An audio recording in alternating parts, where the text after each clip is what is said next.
All right. Welcome, everybody. Welcome, Nadia. Happy, joyous, and free child of God today. And I'm absolutely powerless of alcohol. And to the process, just so grateful to the process of 12 steps that connected me to the power of God, that straightened me out mentally, spiritually, and physically. And here we are. We're going to dive into the fourth and last story in More About Alcoholism, more of a parable around the kind of thinking that prevails before that first drink. I was 3 years in this program, 3 years stone cold sober, not a drop of alcohol in my body, and a month before picking up my third chip, which is a strange tradition because we really have a daily reprieve. Nonetheless, I was a week away from picking it up. A week away, not a month, sorry. And there was not a cloud on the horizon. It was a sunny day. I had an amazing job. I just moved into a beautiful home. I just bought my first vehicle cash. I had my two beautiful children. It was going swimmingly. And on my daughter's 9th birthday, I had that insidious thought that perhaps I could just have one drink.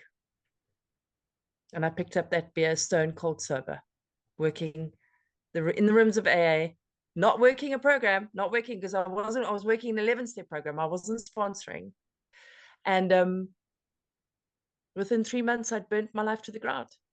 I had a suitcase left, no children, a suitcase, no home, no work, no nothing. So we're going to read about Fred. So similar to my story, so similar to his. And that's why I get so excited every time I read it. We're on page 39, the chapter More About Alcoholism, and we're going to talk about Fred. Fred is partner in a well-known accounting firm. His income is good. He has a fine home, is happily married, and the father of promising children of college age. He has so attractive a personality. I'm going to stop there. Remember that highlighter? And for those that are new, my suggestion here is get a highlighter that is a different color for any thinking words that come up in this book, in these 164 pages. Now grab that color because he has a thinking word, because we're going to watch this personality change, right? Let's highlight that word personality. He has so attractive a personality that he makes friends with everyone. If ever there was a successful businessman, it is Fred. To all appearance, he is a stable, well-balanced individual, yet he is alcoholic. We first saw Fred about a year ago in a hospital where he had gone to recover from a bad case of jitters. It was his first experience of this kind, and he was much ashamed of it. I'm going to stop just there because there's so much loaded in what we've just read, and it's quite a long paragraph. And I want to just do what I love doing, and that's bouncing through the book. Let's go check it out. All right. It says there, if there ever was a successful businessman, this was him, right? Okay, so just to set the stage, remember, we're in the Great Depression, not a lot of money. People are living below the breadline. And this guy has his own business. He's doing great. He's got a great home. Nothing is touching him. He has no worries in the world. Unlike our friend Jim in the preceding pages, who was full of hatred and anger and pissed off. Things were not going well for that man, okay? Things are going superbly for our brother Fred. It says here he is a stable, well-balanced individual. I've marked on page 21. We go on over to page 21. The third paragraph. There also talks about a perfectly sensible and well-balanced individual concerning everything except liquor. That paragraph on page 21 explains the characteristics of an alky and its cups. Here he is. He's living this double life. He's amazing. His wife loves him. The kids are awesome. He makes friends easily. Everything's on the surface and outward appearance. Doesn't that remind you of that Jekyll and Hyde that we've heard about? That actor leading the double life? I tell you guys, one of the first greatest senses of relief that I experienced in this program was, number one, I could stop running. I could stop running from myself, and I could put down the game. I could put down the mask, and I could come to you and just be myself. Messy, uncomfortable, not knowing what the hell you're all talking about, but being able to put up my hand and say, I don't know. I don't have the answers. I don't know. I'm tired. Tired of pretending. Tired. All right. We first saw Fred about a year ago in a hospital. So this is Harry Brick, Alky number 5. He is that famous gentleman that's laying on the bed with the two AAs that are calling on him, right, doing 12-step work. So he's flat on his back. That's where they met him.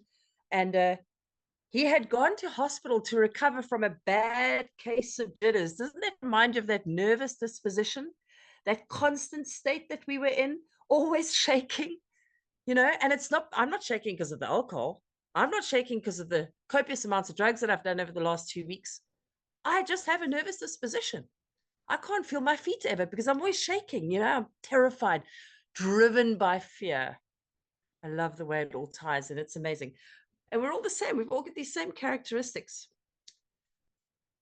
It was his first experience of this kind, and he was much ashamed of it. Now let's go see. There's another reference here, page 62. Second paragraph. He was much ashamed of this visit to the hospital. But now guess what? Being as ashamed as he was, it says here, many of us had moral and philosophical convictions, but we could not live up to them, even though we would have liked to. So as ashamed as he was, this high upstanding businessman who knew a lot of people, word got out that he had been in Towns Hospital, I can tell you that. And he is Towns Hospital. I think I've got the wrong, okay, that he'd been in an asylum at least. Sorry, Rob will help me out there. Thank you. And deeply ashamed, but that only sobers us up a bit, right? Fear, shame, guilt, all those things, they only sober us up a bit because frothy emotional appeal will seldom suffice, like it speaks about in the doctor's opinion.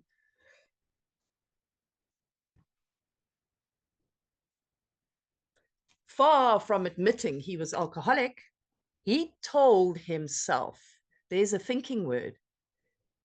He thought to himself, I just came to the hospital to rest my nerves. I've got this nervous disposition. I suffer from a case of bad jitters. I'm going to hospital just to get a bit of Valium, a bit of Pax.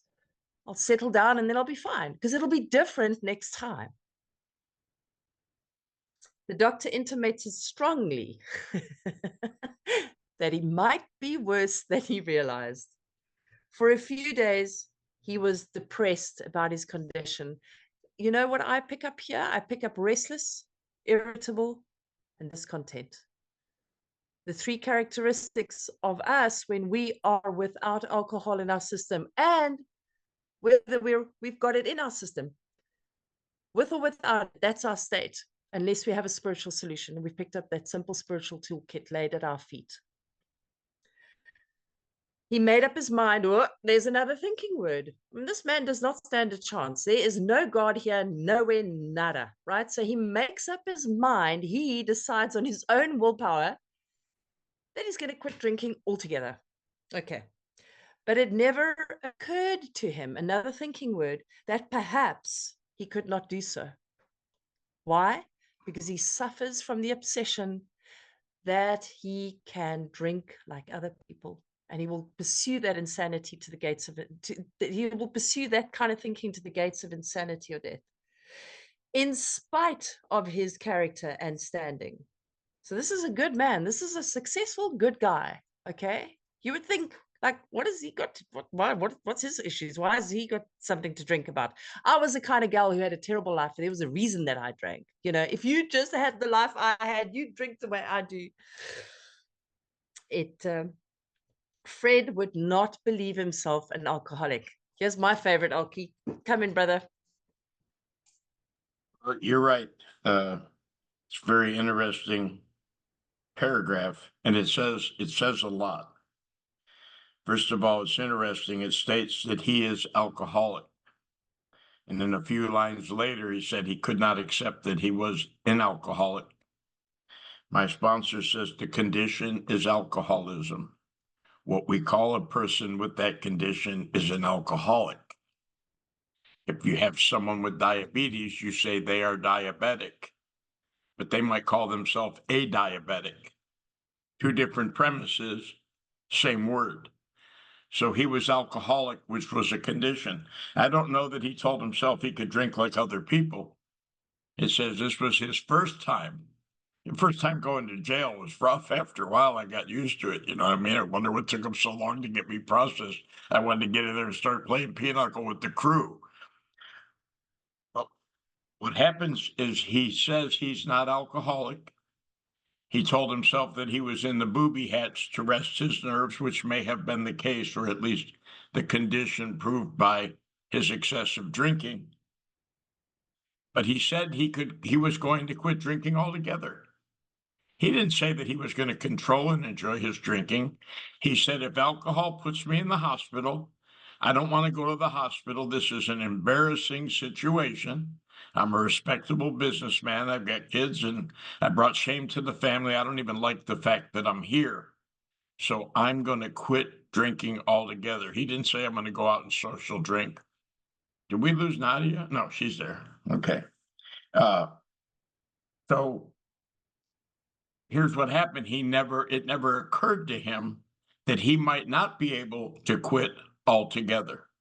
What he did is he made up his mind to be successful in business, which he was, to get a wife, to have children. He was able to do everything that he could will himself to do, but he did not know what it meant to be alcoholic. Nor did Dr. Bob, our co-founder, said he knew that he was slightly abnormal. It talks about in a vision for you, but he did not know what it meant to be alcoholic. It is not a condition brought about by alcohol, and we stress that over and over again. And drunkenness is not necessarily symptomatic of alcoholism. In fact, some of us have a tremendous capacity and don't exhibit signs of drunkenness. Some of us, on the other hand, drink so long that one drink makes us crazy. So we'll go on with the story, but I just wanted to make the certainty is he wasn't like the one who could trying to go out and prove he could drink like normal people. He said, this is embarrassing for a guy of my position in life. This isn't supposed to happen to me. I must have come here for a nervous disposition. When I get out, this will never happen again. And here's how. Thank you. So I think I'm sitting along. I'm sure I saw some heads nodding when I spoke about that nervous disposition. I'm sure I'm sitting in a room full of nerve resters because that's what he did, right? Like Bill said, he went to rest his nerves. I'm sure there's a bunch of us in here. Let's go see where else they make reference to nerve resting. On page 35, the third paragraph. It speaks there of Jim. He was an intelligent man. Normal, so far as we can see, except for a nervous disposition. Right back, I also want to make some other comments around Fred before we go on into the rest of this paragraph. I'm sure a lot of us have heard the terms halt. Make sure you don't get halt. Don't get hungry, angry, lonely, or tired. Right. So this is a big book study, right? We speak a very special, unique language, life-giving, life-saving language, and that's big bookies. And I don't see in the big book ever where they tell us not to get hungry, angry, lonely, or tired, because Fred is exactly an example of how those four things, he was not one of those things because he was a lot of money. I'm sure he wasn't a hungry man. He doesn't seem like he was pretty angry. He's got a happy wife. He's got happy kids. He's got some cash when the rest of the world is suffering. Not lonely because he makes friends everywhere he goes. And I'm sure he wasn't too tired. He's running a big business. He's got people working for him. I'm sure his wife takes good care of him. That's an assumption. I don't know Fred personally. This is for teaching purposes. Hungry, angry, lonely, or tired is not big book language. That is not, it's not going to help, guys. Okay. And then another note I made here is that we stop and we ask our sponsees, because we're teaching this work. You know, when we're taking someone through this work, we're brokering their relationship to God, to God's power. Okay, that's one of the jobs that we have. The other job that we have is to teach them to teach someone else this work, so they can then teach this work. And so we go, and so we go. It's that pay it forward vibe that we've got going in AA. But stop them here and ask them some questions. Let's make Fred part of their life, because maybe you're sitting in front of a African-American teenager, like maybe 19-year-old, and she's looking at you, listening to you read the story, going, I have no idea what you're talking about, because I ain't no Fred, no man who owns a business and I don't know what you, but we got to make this work for them. So now we start changing these statements into questions. Have you ever been to hospital for anxiety, a nervous disposition? Is anxiety your deal? Are you on medication for it? Did you have everything your heart desired, yet you drank? Did you ever drink yourself into hospital? Everyone always say you had such a nice personality. You're such a great chick. Why do you drink? Why don't you just drink like a woman, like drink like a lady? Make this work for them. So stop and change these statements into questions. Nadia, why do you think, why was he far from admitting he was an alcoholic? Why was he far from admitting it? So he had this experience one time, and the doctor, interestingly, intimated strongly that you might be worse than you realize. Why was that? And I don't get too much into the history of it. Rob is so gracious to extend us all the notes and the people that he met when AA first started, and he was there, and thank God he saved all those letters. But the reality is, the doctor saw symptoms beyond the drunkenness in this guy. He ended up in a place where alcoholics did. Rob, do you know if he ended up in town? Do you know the hospital he was in? Was it Towns or? Okay. It So was this could Towns have, because he was from Montclair. was or was not. He was. So was this Silkworth who made the diagnoses? That I'm not 100% sure because I don't know what year this was. Oh, that's okay, Rob. We're going to go on record for saying it was and let people prove us wrong. And if they can't, we're right. We love to be right here. But here's the deal. You got a doctor who sees patients who end up in this facility with this condition. He comes in and says, boy, that was a bad one. Maybe he was on a 3-day or 3-month drunk, but had never had this experience before. Remember what it says, when we became alcoholics, not all of us have the instant insatiable appetite for liquor. Some of us do, and it's painstaking because I'm trying to get my share before I concede. And some people, it seems like they drink their way into alcoholism, but that's not true either. It talks about once we cross this invisible line, once the cucumber has become pickled, it never goes back to being a cucumber. He has no reason to believe that anything changed. What he has a reason to believe is he drank too much and ended up in this hospital. The doctor, on the other hand, whoever this doctor was, he's looking at more symptoms than what this guy can see. And he's saying, hey, buddy, you might be further along than you might be worse than you think. So now he goes and says, well, I don't like that diagnosis. The problem is alcohol. So guess what the solution must be? Don't drink and I don't have to go to meetings. Well, on the next page, we're going to find out how that turned out. Rob could tell us, but we'd rather read it in the book than take his firsthand observation. We could just hang out in Rob's chat group and we'd be done by the end of the evening. That's such a great point that you raised there, Bill. This parable, this story is to put it in a nutshell is, I'm not like you guys, so I don't have to do what you do. I don't drink like you guys, so I don't have to do what you do. Has that been your experience? And also another note, just the other before we thing go is, what the doctor didn't have a recommendation. What would he have told him? Join these people in AA, they were brand new. What the doctor was looking was at the symptoms and said, I think you have diabetes. He said, I'm not a diabetic. I'll show you how. Yet his sugar's messed up after that point and can never go back without either diet or medicine. Right? Not some of us. I got a friend who I suspect, and I'm not a psychiatrist, has schizophrenia. He refuses to get help because I mean, you want to talk about delusional. There's a story that exists in his mind that occasionally he doesn't go to. But if I spend more than 15 minutes with him, he's talking about a gal in his life that he swears he married that doesn't exist. And if you didn't know him and you listen to the story, you can hardly wait to meet her.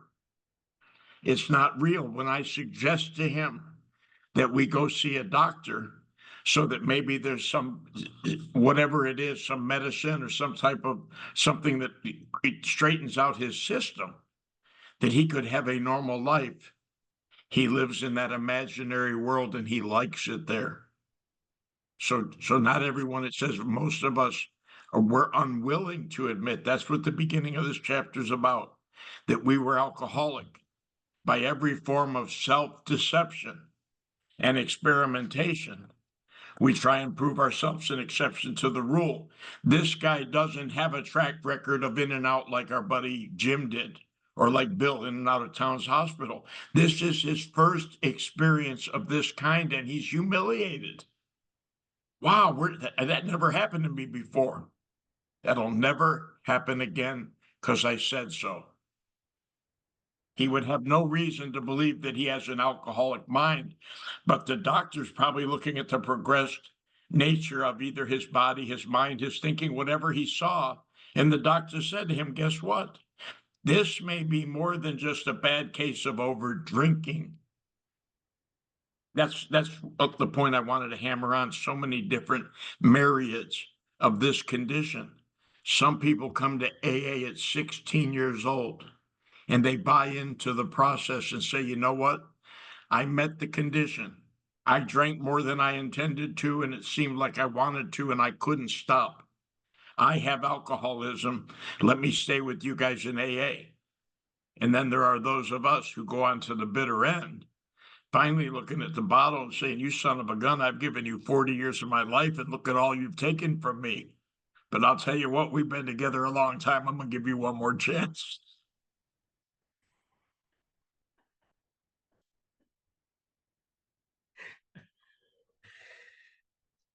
Yeah, so Bill is making reference to what Dr. Silkworth diagnosed us as alcoholic men and women cannot discern the true from the false. Their alcoholic life seems to be the only normal one, and that is quite possibly what's going on here. This is like his state of being, that's normal. Like everyone else is, I know that was Fred. You're actually making me think a lot more fonder over Fred. I must be honest. I'm starting to feel very differently about the story now. I've read it a gazillion times. I also want to make a note that it says he was a excuse me, in spite of his character and good standing. That means nothing to this disease. Nothing. So if you've been down and out living in Skid Row and you're like, yeah, I deserve alcoholism, I deserve addictions, people like us, I get it. No, honey. No, honey. This disease does not discern. Right. Page 39. Last sentence. Fred would not believe himself an alcoholic. He would not concede. He could not take step one, much less accept a spiritual remedy, step two. We told him what we knew about alcoholism. So they explained the allergy and the obsession to him. He was interested and conceded that he had some of the symptoms, but he was a long way from admitting that he could do nothing about it himself. I got this. I got this. I'm fine. I'm not like you guys. I'm fine. I got this. He was positive that this humiliating experience, plus the knowledge he had acquired, would keep him sober the rest of his life. Self-knowledge will fix it. Did you think like that ever? I know I Yeah, did. so Oh, look yes. at the progression of what it says. I mean, that's interesting. I'm glad that you reiterated that. We're making the statement, to all experience, he is stable, well balanced, yet he is alcoholic. That's the condition. We know he's got it. It says, far from admitting he was an alcoholic. And then it says, Fred would not believe it. Now, that's a different animal. Admitting it and believing it are two different things. He refused to believe, he refused to accept the diagnosis from the doctor. There's no such thing as denial with this disease. We use it all the time, but it's delusion. I don't have what you say I have, doc. Right? There are some people that get diagnosed with cancer. Guess what? They don't want to believe they have cancer. It's either a shift in their psyche, it's delusion nonetheless. I'm going to get a second opinion. I did, and they told me I was ugly. But guess what? If you get the diagnosis because you meet the conditions or the symptoms, you probably have the ailment. That's why they say if it looks like a duck and quacks like a duck and walks like a duck, it's probably a swan. For those who are listening on YouTube, that's Bill Swan. He probably is. I love that you brought up denial. Thank you, thank you, thank you. Again, we hear words like you're in denial. I was in denial. Do you know the word deny is only brought up once in the big book? And that is to deny himself, to deny yourself. Like it talks about the bondage of self and to let go of selfishness. We do not talk about denial in the big book. We talk about delusion. We cannot discern the true from the false. Outright mental defectives, full flight from reality. And that's not Nadia telling you that, on your own, you're pretty. No, that's not me. That all comes from the doctor's opinion. You And can track on keep the this in playlist, mind. you'll find it. Keep this in mind, my good friend. There's a very important line in here that almost escaped me. We first saw Fred about a year ago. Now, this book's not written until it comes out, so it had to be at least 1 year prior to the date it got released, right, Rob? So it's at least a year prior, and it might have been in I don't know when it was. You put up the guy's thing.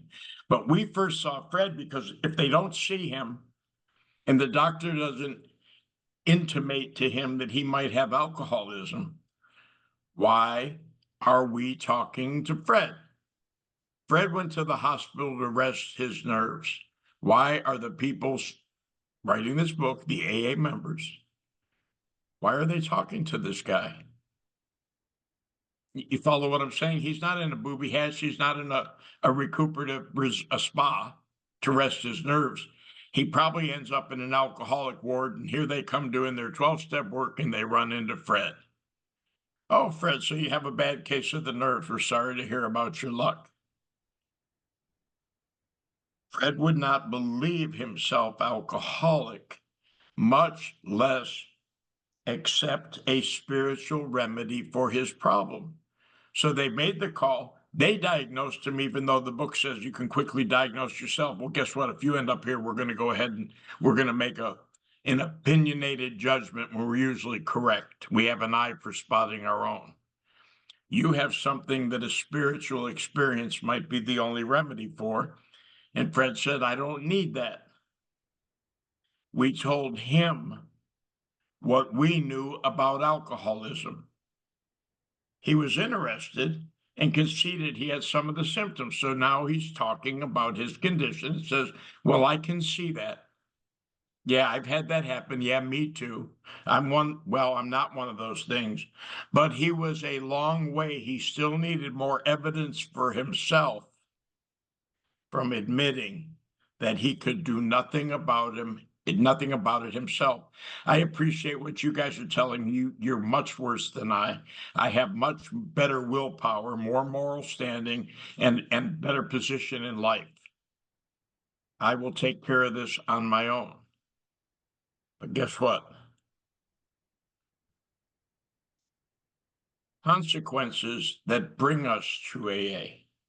That's what they're saying, the humiliating experience. You hear someone tell a story, they don't come in here and say, I couldn't stop drinking, so I came to AA. We are not a detox center. Why are you here? If you want to stop drinking, go to detox or go to Betty Ford. Well, someone told me I should go to AA because I'm losing my wife. Well, we don't have any lawyers here that are going to defend you in your divorce proceeding. Well, someone told me here because I'm going to lose my job. No one's looking to hire you. Why are you here? Sometimes we get directed here and don't know why. We're coming here because of a consequence brought about by drinking. And we find a solution for a problem we did not know we had. This is the first example of that. I went to the hospital to rest my nerves. Yes, I have some of Rick showing up at AA. He ended up at the hospital. Now some AA people are calling on him. They're carrying the message. And he's saying, I don't need that solution. Well, guess what? Jim came to A&A. He got his wife back and he got his job back. I came and got what I came to AA to get. Why would I stick around? Because that's not the problem. It's not the problem at all, but we don't know it. I wonder how most people get to Alcoholics Anonymous. I like what my sponsor says. We were guided here because none of the things that we come here searching for are available here. But it's something beyond that, something much greater. If you have a hard time believing there's something behind all this, that's a loving force that brings us to introduce us to himself as a loving force, stick around a while, read the book, and watch someone's life change. I came here to get my wife back. Did you get her back? Nope. But I got a relationship with God. And I realized that that marriage was probably on thin ice before it started. But I have a purpose in my life. It's not what I thought it was. It's what it was supposed to be. And the fear inventory is called the assignment. And this is a big business. This story, you're right. I was thinking, well, let's get done with this chapter. But this is an amazing story. A guy doesn't even know what his problem is. And they have a solution for him that he was never looking for. That may be more of our stories than we give credence to. I better stop now. I'm getting excited. I got to speak in a half hour somewhere else. It just ties in with Dr. Bob, who'd been hanging around the Oxford group before Bill came to him. He was hanging around in the solution, but Dr. Bob didn't know what the problem was. And here's the same. Fred doesn't have a problem, so he doesn't need the solution. He doesn't want it. He doesn't have a problem. He's not like us. But let's see what happens. Let's see how he is guided into these rooms and helps Bill write this book. That's who this man is, okay? So, no, sorry, it's not. I'm getting a little bit lost here tonight. Sorry, I'm looking at all these beautiful faces. I'm getting overwhelmed. And Bill, your stories tonight are power. Power, thank you. All right, page 40, second paragraph. We heard no more from Fred for a while. One day we were told that he was back in the hospital. This time he asked to see us. So the first time he did it out of just being polite because he's a man of good standing. You know, there's some men who might have an answer for you. Can they come talk to you? Yes, he says. Now he's like, I mean, those guys that came to see me last time, let them come. Go for it. That wasn't intentional dishonesty. I want to go over this last sentence of the paragraph and share a thought of the previous paragraph before we move on. He was positive that this humiliating experience, I got a DUI, it was in the front page of the papers, Rob. That humiliating experience, plus the knowledge that if I continue to drink, there's a good chance I'll get another DUI, and I don't want to do that. So I'm not drinking no more. That'll fix it and keep me sober the rest of my life. The reason I brought up the point about being guided here is how many people come to AA to get my stupid paper signed because I got a DUI. And what I look at from my perspective is it's part of my punishment for getting a DUI. I'm getting my paper signed. Well, you've got options. You don't have to come to AA. You can go sit in jail. The point being is, I don't look at the fact that the judge isn't sending here sending me here to get the paper signed as part of my consequence. They're giving me a period of going to a certain amount of meetings during a certain amount of time, hoping that something will fall on the deafness of my ears and the hardness of my heart, that I'll find out that my problem is not driving drunk. There are some people who have one DUI, come to AA, get a paper signed, and never drink again or never drink and drive. They've learned their lesson. They're not alcoholic. But what's being done is the legal system has gotten involved to place us in an atmosphere of grace. And like my sponsor says, it doesn't always look like grace. It looks like a consequence and someone's picking on me.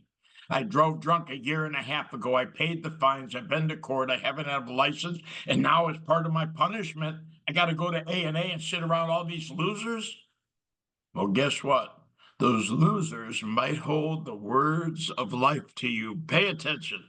And sometimes we wake up unintentionally and someone says something, and all of a sudden we realize that this was a gift the whole time. The obstinacy of the alcoholic. If all you had to do is go to one AA meeting for a DUI, there'd be a lot more DUIs. Repeated DUIs, that is. So Bill is talking about pitiful and incomprehensible moralization, and that is on page 30, the second paragraph, right at the bottom of that second paragraph. It says there, all of us felt at times that we were regaining control. Brother Fred felt like he was regaining control. Bad jitters are gone. Things are resuming normal, resuming back to normal life. Wife is talking to him again. Maybe he's not so irritable, not slamming doors. Yeah, things are coming back to normal. But we know, but such intervals, usually brief, were inevitably followed by still less control, which led in time to pitiful and incomprehensible demoralization. Having your cell phone, DUI, sleeping in prison for a lot longer than you imagined. I don't know what your levels have been, but mine have been pretty low. Thank God for AA, people. Thank God for God. Page 40. Let's go. So this time he was quite shaky. He soon indicated he was anxious to see us. The story he told us is most instructive, for here was a chap absolutely, there's a thinking word, convinced, get out that special highlighter, he had to stop drinking, who had no excuse for drinking, no halt, who exhibited splendid judgment and determination. It means nothing to this disease in all his other concerns, yet was flat on his back nonetheless. I am a recovered alcoholic. I have recovered from a seemingly hopeless state of mind and body. This is where he's at. Let him tell you about it. So here's Fred. He's going to recall what happened before ending up where he did. Okay. Sorry, I want to get into this. I was much impressed with what you fellows said about alcoholism, and I frankly did not believe it would be possible for me to drink again. I rather appreciated your ideas about the subtle insanity which precedes the first drink, but I was confident it could not happen to me after what I had learned. I reasoned, thinking word, bonk, bonk, bonk. I was not so far advanced as most of you fellows, that I'd been unusually successful, in licking my other personal problems, and that I would therefore be successful where you men had failed. I felt I had every right to be self-confident that it would only be a matter of exercising my willpower and keeping on guard. Does that not sound a little bit like play the movie forward? Before you want to phone the dealer, before you want to pick up the drink, just play the movie forward. Just remember your kids screaming and knocking on your door, banging and asking you to come home. Your wife begging you to not leave the door. Just play the movie forward. Well, it says here keeping on guard didn't work for our brother Fred, because here he is flat on his back, hopeless, begging these men who were irritating him to come and help him. In Now you this notice a frame, couple things. yeah, Notice a couple things in this description. Number one, when they say at meetings, identify, don't compare. yeah. So what he says is, I frankly did not believe it would be possible for me to drink again because I was confident could not happen to me after what I learned. I was not as far advanced as most of you fellows. And then guess what he says? I would therefore be successful where you men failed. Now, I don't want to get into the personality, but it almost sounds kind of egotistical. I'm not like you. I'm not as bad as you, and I'm smart. I'll apply the knowledge that you've given me to combat this thing called alcoholism that I don't have anyhow.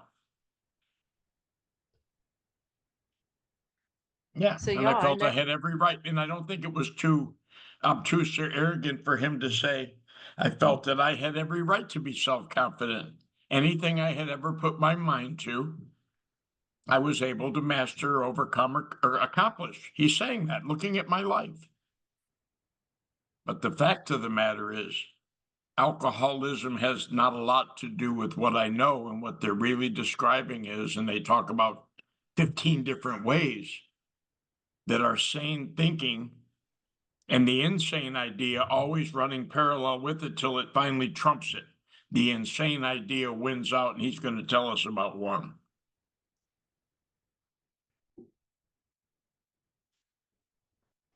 okay. In this frame of mind, another thinking word, I went about my business, and for a time, all was well. I had no trouble refusing drinks, and I began to wonder if I'd not been making too hard work of a simple matter.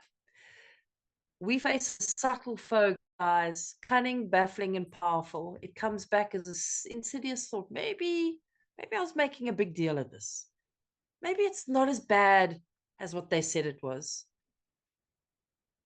And that is the obsession slowly creeping back in. Cunning, baffling, powerful, patient. One day, I went to Washington to present some accounting evidence, a government bureau. I'd been out of town before during this particular dry spell, so there was nothing new about it. Physically, I felt fine. I just want to again just press on this. Halt did not apply to Fred here. He's hundreds. He's not hungry, he's not lonely, he's cool. He's cool. He's gonna go do a big deal. So he's excited, he's on top of the world. My business came off well. I was pleased, and I knew my partners would be too. It was the end of a perfect day, not a cloud on the horizon. I just want to give you a little caveat here, guys. This is usually when trouble comes. Well, if you look at the frame of mind that he's describing, Nadja, the sentence before that says, I would keep on guard and exercise my willpower. In this frame of mind, which means I'm on guard. Alcohol's the opponent, and I'm not going to let it get into the ring, or I'm not getting into the ring with it. Well, maybe I'm making too big of a deal of this. Why am I generating and exercising so much power to resist temptation? Right? I've been out of town before. He dropped his guard. But even so, and what that demonstrates is me being on guard is not sufficient when I get blindsided by another thought that exists right below the sane reasoning. And we're going to talk about that. I went to my hotel and leisurely dressed for dinner. Here's squiggly writing, guys, so this is important. Let's take note. As I crossed the threshold of the dining room, the thought came to mind. Suddenly. That's the nature that this thought appears. And when the thought has appeared, it hijacks our mind, and it will compel us to drink. that it would be nice to have a couple of cocktails at dinner. That was all, nothing more. He only thought about it, nothing that he did. He was, but now this is the thing. He's thinking about not drinking. Is that not like Jim? I'm going to a roadside bar. I've been here 1,000 times before. And I walked in. I wasn't even thinking about drinking. I sat down. I ordered a glass of milk and a sandwich. The thought of a drink didn't even cross my mind.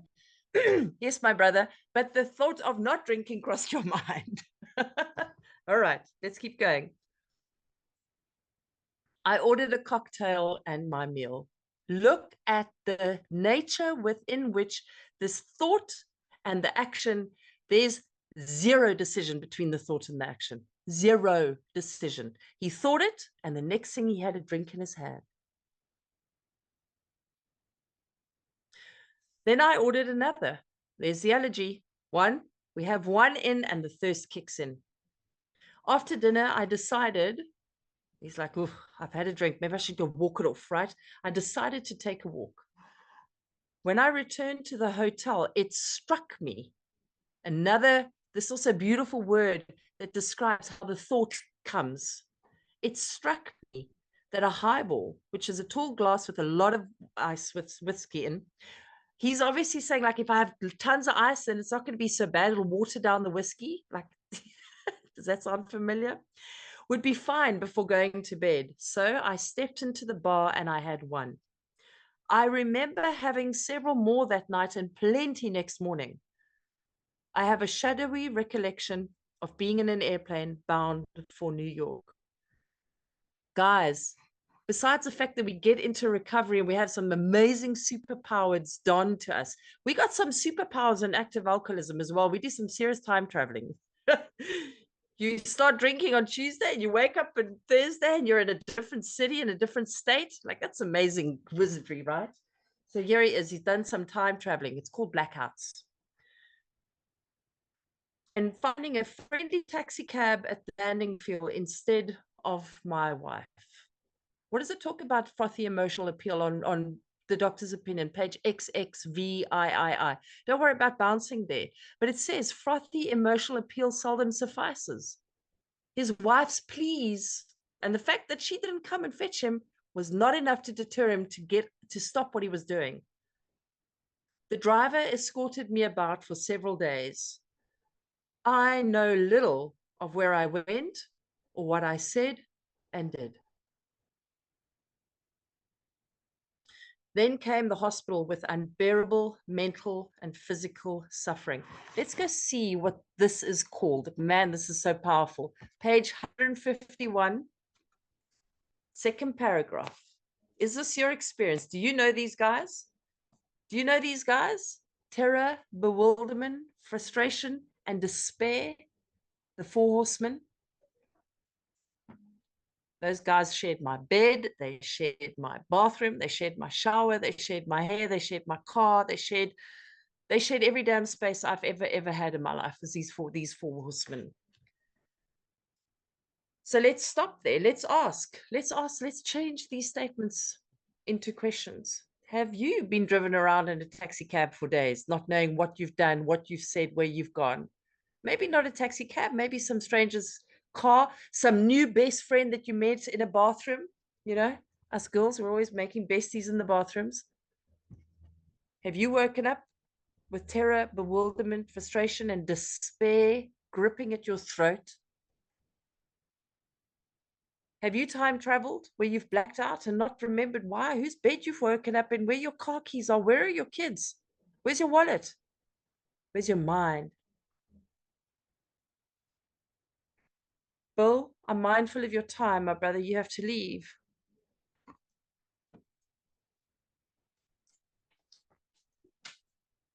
Bill Swan. I hear you. Yes, I'm leaving. They didn't give me a Okay. password. Maybe they really don't want me there. Love you guys. I'll see you. Love you. I'm just sitting on here till I get into this other meeting. I'm going in on my phone for a moment. Okay. All right. Well, I'm going to call it there, Bill. I'm going to call it there. We're gonna launch into a different turn in the story. I just want to leave it at that. I can feel the headiness of it for myself as well. Rob, I'm going to press stop record. Guys, thank you so much. Uh, hmm, where's oh there.